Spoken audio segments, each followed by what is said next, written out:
भूर्भुवः स्वः तत्सवितुर्वरेण्यं भर्गो देवस्य धीमहि धियो यो नः प्रचोदयात्।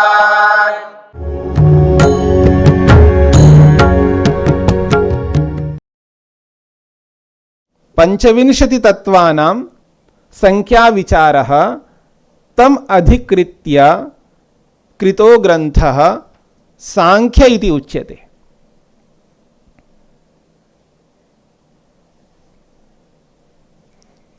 तो कहते हैं सांख्यमिति कस्मात्, सांख्य को सांख्य क्यों कहते हैं? सांख्यमिति कस्मात्, सांख्य को सांख्य क्यों कहते हैं?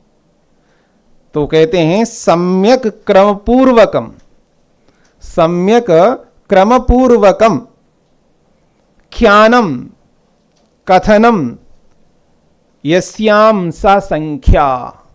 मैंने सबसे पहले आपके सामने रखा था, संख्या में एक रहस्य है, वो रहस्य यहां पर बताया जा रहा है। वो कहते हैं सम्यक क्रमपूर्वकम ख्यापनम कथनम यस्याम सा संख्या। संख्या शब्द की निष्पत्ति करके दिखा रही है। वैयाकरण जो है, व्याकरण को जानने वाले लोग संख्या शब्द की व्युत्पत्ति, या यूं समझ लीजिए संख्या की परिभाषा बता रहे। संख्या को संख्या क्यों कहते हैं? तो सम्यक क्रमपूर्वकम ख्यापनम, जो अच्छे प्रकार से क्रम से कथन करने वाली है, अच्छी प्रकार से क्रमपूर्वक कथन करने वाली जो है उसका नाम है संख्या।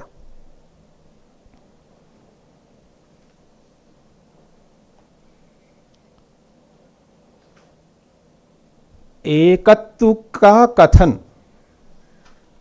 एकत्व का कथन, द्वित्व का कथन,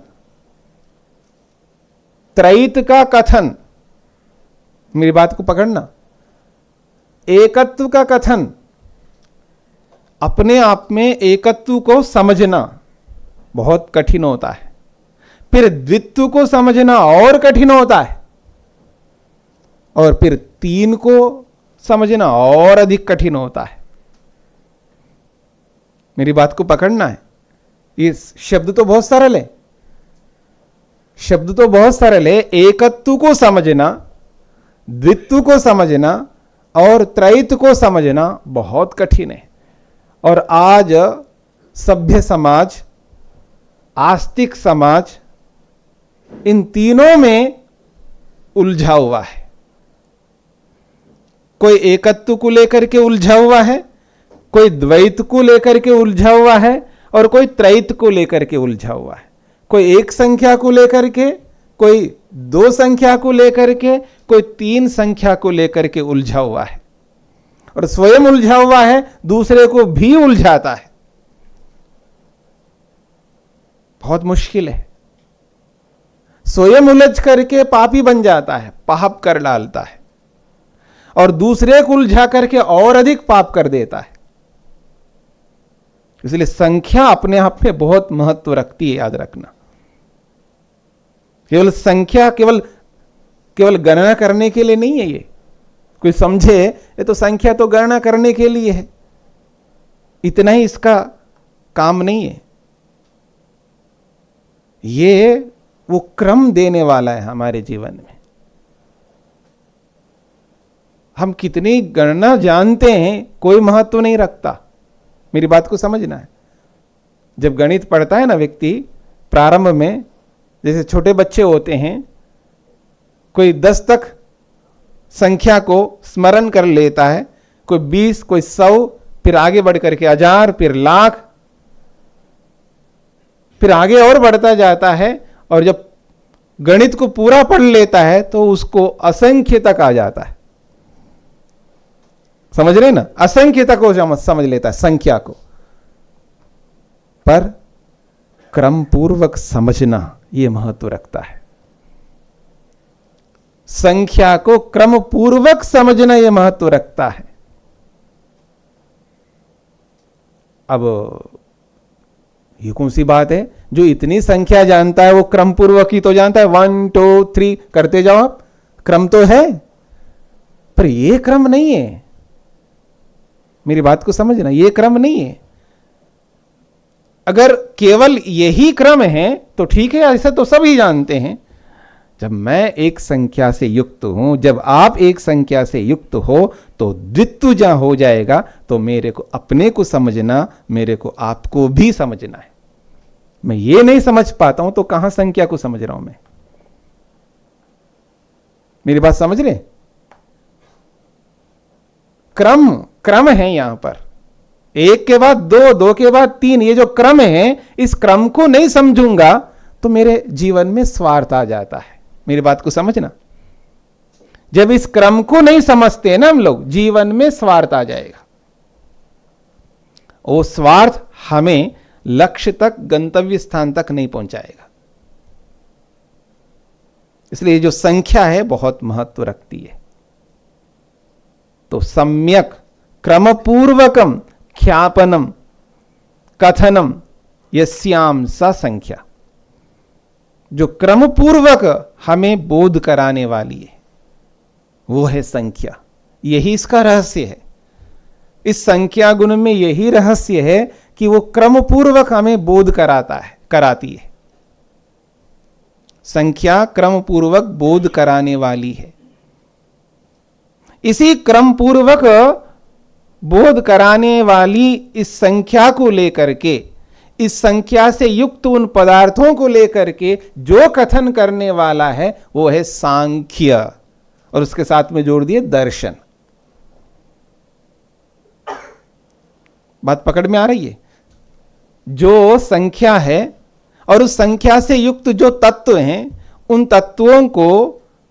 तत्वों के रूप में परोसने वाले उस दर्शन को, उस शास्त्र को सांख्य शास्त्र कहते हैं, सांख्य दर्शन कहते हैं। और जो संख्या में उलझ गया, जानकर के भी अनजाना बना रहे, तो बहुत ही दुख पाता है व्यक्ति। इसके साथ साथ में वो ये भी सिखाता है शास्त्र कि इसको समझ करके उलझना नहीं है। आगे बताएगा शास्त्र, इस संख्या को जान करके उलझना नहीं है, उस उलझन से ऊपर उठ करके अपने गंतव्य स्थान तक पहुंचो, इसका भी ये कथन करने वाला शास्त्र है। ये शास्त्र ये भी बताता है, उदाहरण के लिए मैं कहूं कि ये द्वेष है, और वो द्वेष किसी ना किसी संख्या में है। याद रखना, ये यूं कहिए, किसी ना किसी संख्या के साथ में जुड़ा हुआ द्वेष है। मैं इससे द्वेष करता हूं, मैं उससे द्वेष करता हूं, मैं उससे द्वेष करता हूं, मैं इससे द्वेष करता हूं। किसी ना किसी संख्या से युक्त किसी ना किसी तत्व के साथ मैं जुड़ा हुआ हूं। इसमें मेरा राग है, उसमें मेरा राग है, उसमें मेरा राग है, इसमें भी मेरा राग है। ये भी किसी ना किसी संख्या से युक्त तत्व के साथ जुड़ा हुआ है। तो एक ओर से राग है, एक ओर से द्वेष है। संख्या तो संख्या के रूप में प्रस्तुत कर रही है, क्रम पूर्वक भी प्रस्तुत कर रही है, पर इस क्रम को कैसे संभाल के रखना, कैसे बराबर रखना, इस बात को लेकर के भी ये सांख्य हमको बताएगा। मैं अक्सर एक उदाहरण देता हूं, आदमी जब गाड़ी चलाता है ना, स्टीयरिंग पकड़ करके जब उसको गाड़ी को आगे ले जा रहा होता है, तो वो स्टीयरिंग को ऐसे ऐसे घुमाता रहता है ना, ऐसे ऐसे ऐसे घुमाता रहता, कभी ऐसा करता, कभी ऐसा करता है। तो ऐसा ऐसा जो करना है, ये है बैलेंसिंग, समावस्था में लाता है दोनों को, मतलब इधर को भी इधर को भी। ऐसे ये जो राग और द्वेष है, इन दोनों को ऐसा ऐसा कराने को सिखाता है ये सांख्य दर्शन। आगे जाकर के आप एक सूत्र पढ़ेंगे, राग विरागयोर योगः सृष्टि ही। ये केवल संख्या से युक्त तत्वों को ही कथन नहीं करता है, उन तत्वों को जान करके उनको कैसे बैलेंस रखना ये भी सिखाने वाला ये शास्त्र है। अगर ऐसा हम नहीं करेंगे तो उलझ जाएंगे हम लोग, सांख्य को पढ़ करके उलझ जाएंगे और इतना उलझन रहेगा जीवन में, और दुख के अतिरिक्त, असंतोष के अतिरिक्त, अतृप्ति के अतिरिक्त, भय के अतिरिक्त और परतंत्रता के अतिरिक्त और कुछ हाथ नहीं लगेगा। बहुत उलझ जाता है व्यक्ति। संख्या को जान करके, संख्या युक्त पदार्थों को जान करके भी व्यक्ति उलझन में जीता है। इसलिए यह भी ये सिखाता है कि उलझन में नहीं पड़ना, इन संख्याओं से युक्त पदार्थों को जान करके, यह भी सिखाता है ये शास्त्र। इसलिए बहुत महत्वपूर्ण है। और आज की भाषा में अगर मैं कहूं, ये जो सांख्य है, ये इसको यूं समझ लीजिए एक बहुत बड़ा फिजिक्स है। मेरी बात को पकड़ना, ये सांख्य ऐसा वैसा शास्त्र नहीं है, एक बहुत बड़ा फिजिक्स है, ये भौतिकी शास्त्र है ये। और इसी का आधार है आज का जितना भी भौतिक शास्त्र है, जो भी आज फिजिक्स है, उसका बेस, उसका आधार यही सांख्य है। यही मिलेगा आपको। टर्मिनोलॉजी अलग हो गई, वो अलग बात है। परिभाषाएं बदल गई, वो अलग बात है। प्रस्तुतिकरण बदल गए, वो एक अलग बात है। पर आधार यही है। जब इस शास्त्र को व्यक्ति पढ़ लेगा और उस भौतिक शास्त्र को जिसने पढ़ा हो और वो इसको पढ़ करके या इसको पढ़ा हुआ उसको पढ़ करके जब दोनों को मिलाएगा तो वो यही पाएगा। इसलिए सांख्य इट मीन्स फिजिक्स, ऐसा समझ लीजिएगा। इसलिए ये छोटा मोटा शास्त्र नहीं है, बहुत बड़ा शास्त्र है। और ऐसा शास्त्र है जो आज फिजिक्स वाले वहां तक नहीं पहुंच पाए जहां तक वो पहुंचना चाहते हैं। मेरी बात को पकड़ना। मैं ये नहीं कहना चाहता हूं उन्होंने कुछ नहीं किया है, उनके कारण आज बहुत अधिक सुखी है हम लोग। आज का जो फिजिक्स है उसके माध्यम से आज हम बहुत बड़ा सुख ले रहे हैं दुनिया का। अगर फिजिक्स को हटा दो तो हम बिल्कुल दुखी हो जाएंगे। लेकिन वो वहां तक नहीं पहुंचा पाया जहां तक पहुंचना फिजिक्स को जानने वाले साइंटिस्ट चाहते हैं। वो उस खोज में अभी भी लगे हुए हैं और बहुत कुछ दिया है और बहुत कुछ दे रहे हैं हमारे लिए। उनका बहुत बड़ा उपकार है। लेकिन जिस पक्ष को लेकर के मैं आपके सामने रख रहा हूं, ये जो शास्त्र है ये वहां तक आसानी से पहुंचा सकता है जहां तक आज के साइंटिस्ट पहुंचना चाहते हैं, क्योंकि इसमें तो सब कुछ है। और इस सब कुछ को जान करके समझ करके उलझ जाएंगे तो हम भी वहां तक नहीं पहुंच सकते जो वो नहीं पहुंच पा रहे। वो ना जान करके नहीं पहुंच पा रहे हैं और हम जान करके नहीं पहुंच पाएंगे। इस बात को समझ लेना। अब आते हैं सांख्य शास्त्र के बारे में। आपने संक्षेप से समझ लिया सांख्य को सांख्य क्यों कहते हैं, और उसके साथ जब हम दर्शन को जोड़ते हैं तो दर्शन को दर्शन क्यों कहते हैं, यह आपके सामने आ चुका है। और इस सांख्य दर्शन के जो प्रणेता है वो है महर्षि कपिल। महर्षि कपिल ने इस सांख्य शास्त्र को हमारे सामने प्रस्तुत किया है। इसका प्रणयन महर्षि कपिल ने किया है। और महर्षि कपिल एक बहुत बड़े ऋषि थे और उन्होंने इस पूरे सिद्धांत को आत्मसात करके, सांख्य सिद्धांत को आत्मसात करके, वेदों के माध्यम से सांख्य सिद्धांतों को आत्मसात करके और परंपरा से इस सांख्य सिद्धांतों को आत्मसात करते हुए आने वाले जो ऋषि हुए हैं, उन ऋषियों को अपना करके उनसे शिक्षा दीक्षा लेते हुए और सबका सार अपने शब्दों में सर्वप्रथम हमारे सामने जो प्रस्तुत किया है वो महर्षि कपिल ने, जो हमारे लिए महर्षि कपिल ने वेदों को पढ़ करके और इस सांख्य सिद्धांत को वेदों में पहचान करके और इस सांख्य दर्शन को या सांख्य सिद्धांतों को जो पहचाने हुए न जाने कितने ऋषि हुए होंगे, उनकी संख्या हमें पता नहीं है। उन ऋषियों ने भी इस सांख्य सिद्धांतों को जो जाना समझा और उनका अनुभव उनसे सीख करके महर्षि कपिल ने अपने शब्दों में यहां सूत्र के रूप में सांख्य सिद्धांत को हमारे सामने परोसा है। और उस महान ऋषि को कपिल शब्द से हम जानते हैं। और कपिल शब्द भी अपने आप में एक बहुत महत्व रखता है।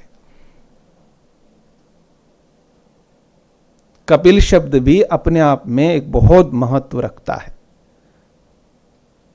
वैसे कपिल वर्ण से हम जानते हैं, केवल वो वर्ण के रूप में ही नहीं है, वर्ण को भी कपिल कहते हैं हम लोग, पर केवल वर्ण को नहीं कहते हैं, उसके पीछे बहुत बड़ा रहस्य भी है।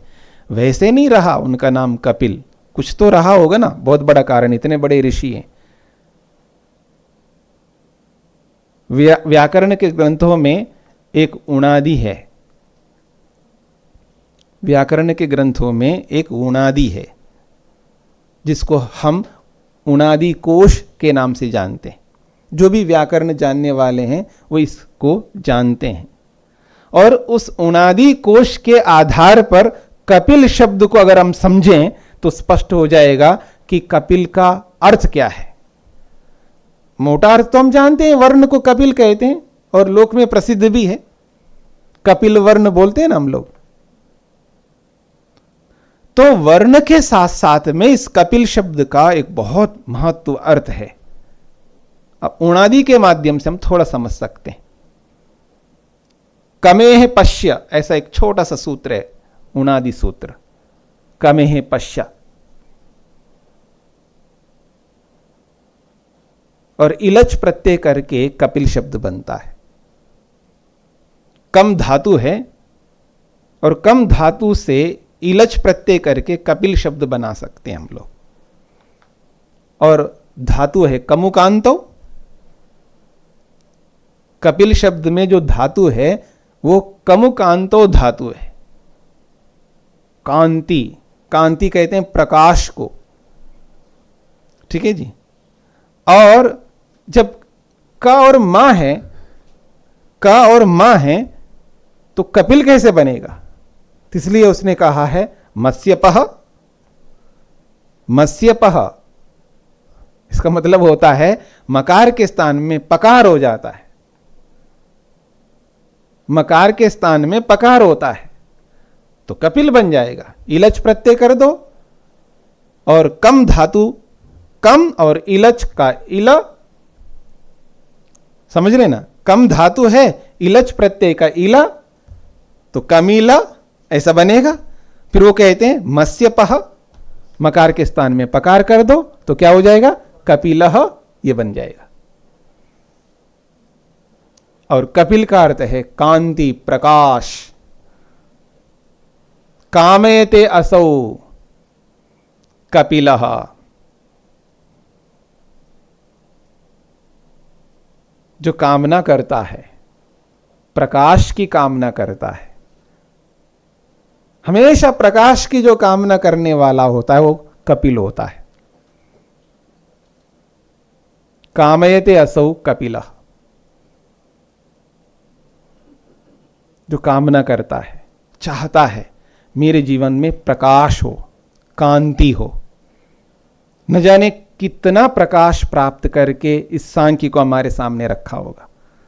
ऐसे ही कपिल ऋषि नहीं कहा उनको, जिन्होंने प्रकाश को यानी ज्ञान को, प्रकाश का अर्थ होता है ज्ञान, जिसने ज्ञान को अपने जीवन में धारण किया है, उस कांति को आत्मसात किया है।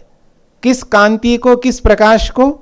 तत्व के प्रकाश को, संख्या युक्त उन तत्वों के प्रकाश को आत्मसात करके अपने जीवन में धारण किया है। उसका नाम है कपिल।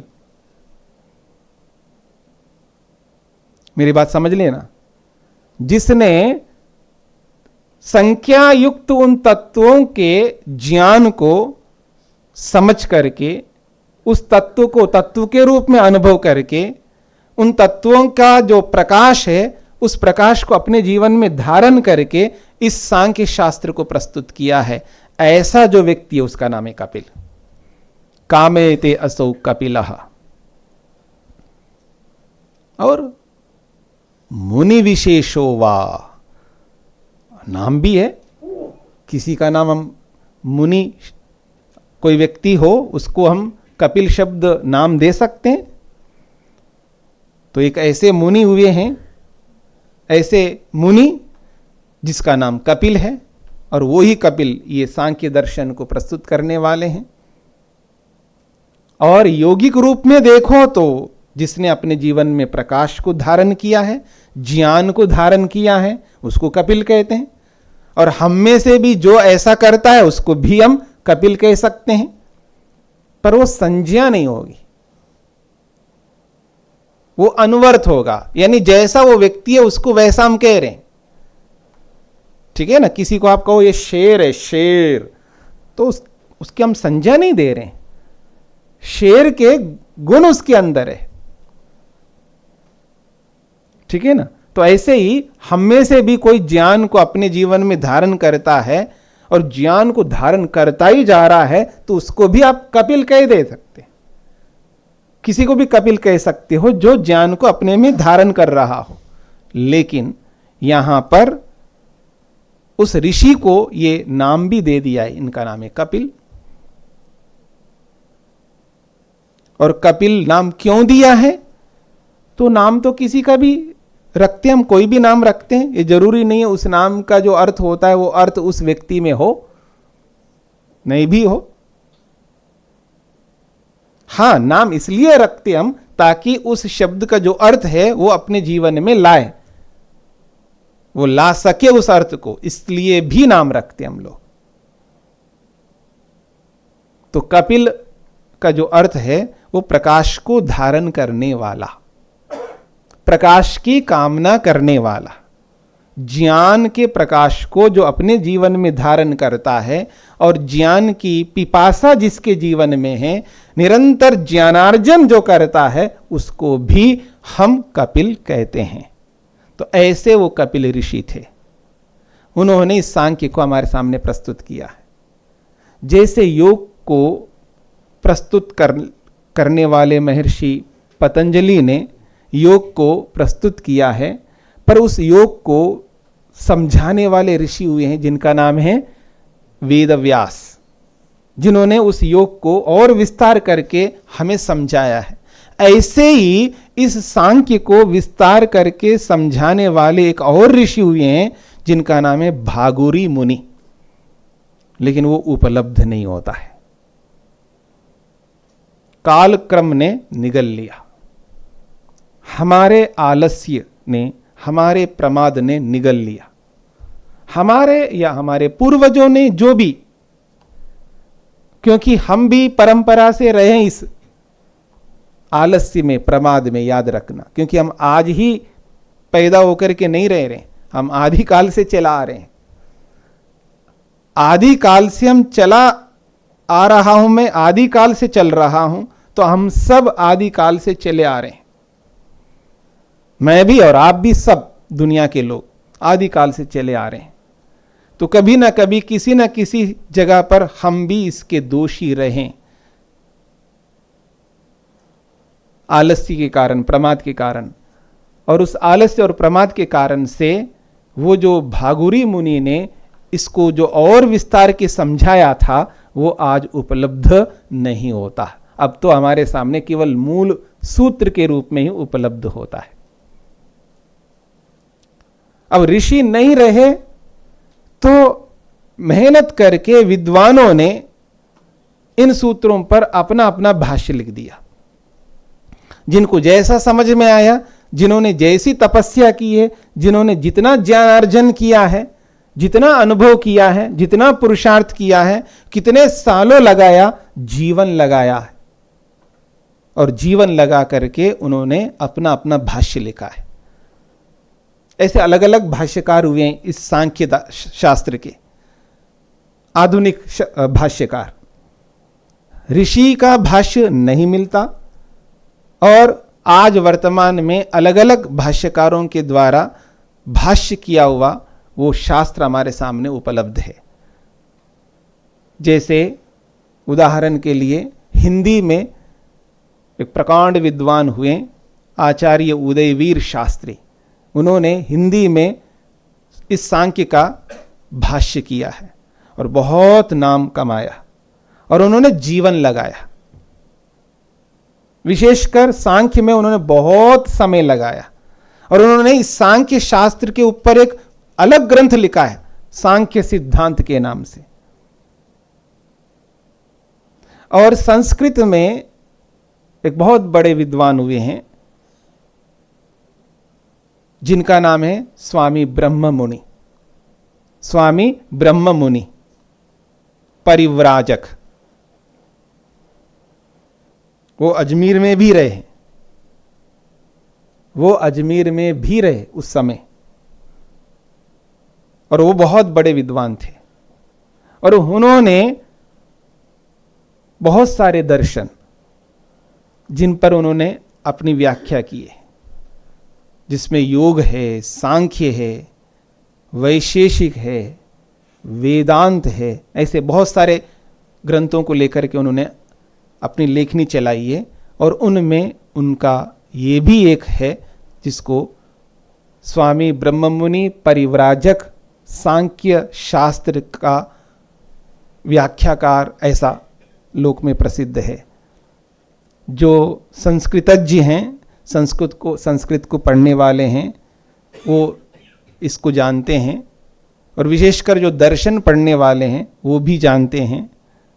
बहुत उन्होंने काम किया है, और उन्होंने निरुक्त के ऊपर भी भाष्य किया है संस्कृत में। बड़ा अच्छा काम किया उन्होंने।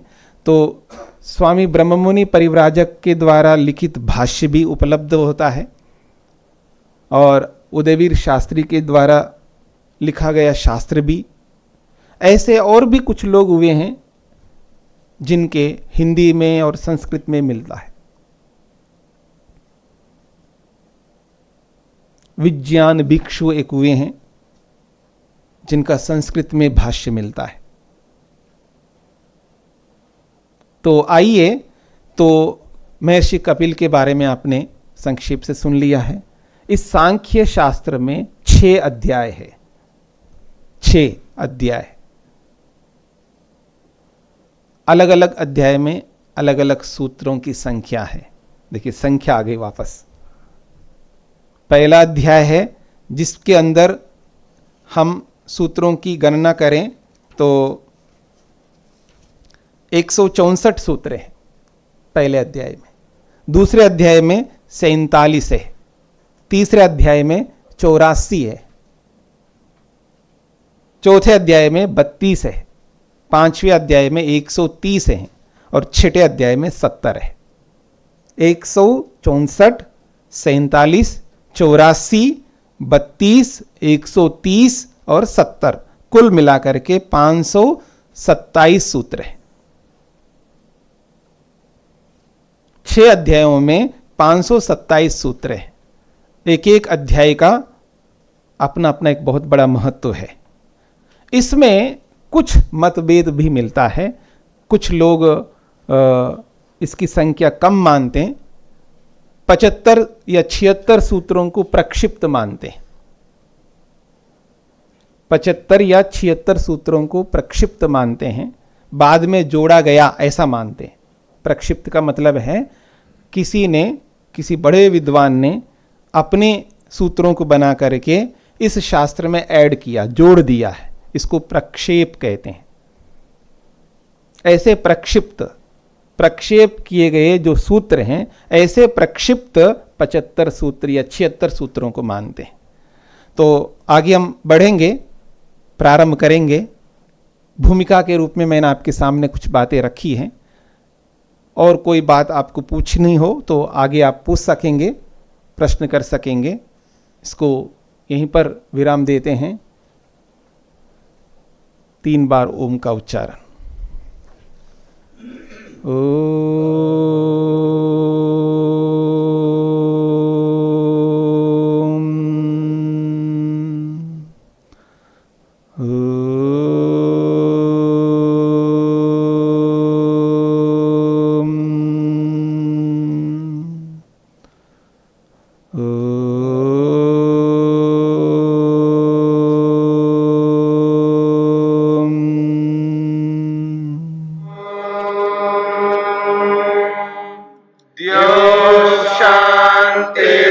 शान्तिरन्तरिक्षं शान्तिर्पृथिवी शान्तिरापः शान्तिरोषधयः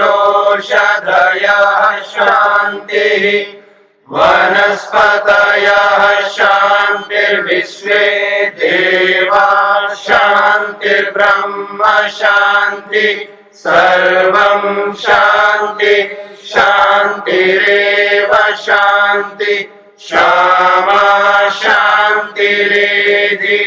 ॐ शान्ति शान्ति शान्तिः।